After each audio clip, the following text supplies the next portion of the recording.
The problem with Ofcom, of course, is that it has no teeth. It's like being savaged by a fractious worm. On the other hand, there is another problem with Ofcom, and that is that it distributes quite large fines, which can really only be paid by companies. So, although I don't have a lot of sympathy for Mark Steyn, although I know he studied as a child in Birmingham, and although there's a story that he inherited Tolkien's Latin book or Greek book, I don't remember which. Despite all this, I find Mark Steyn's views disturbing.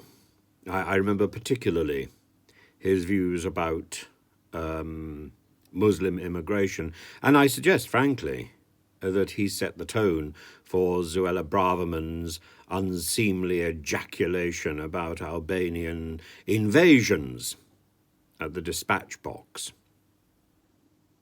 But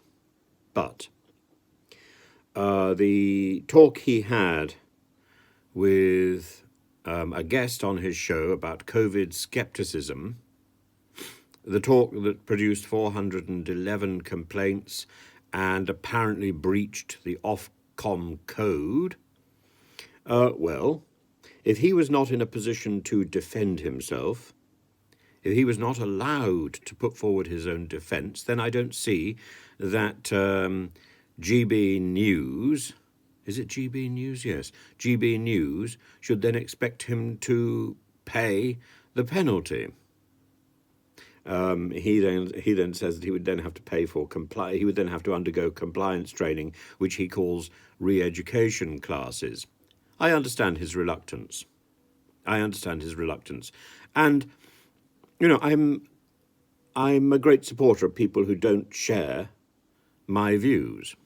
However, I'm not a great supporter of people who promote conspiracy theories, and particularly who promote racist or condone anything that will lead to racism, whether this is anti-Muslim or anti-Jewish or racism in general.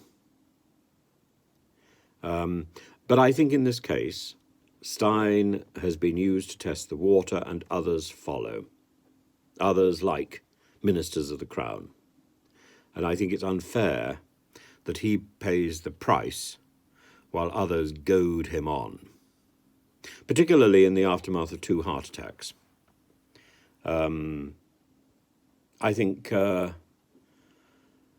he's right. I think he's right to jump ship, and GB News is already weighing anchor for the next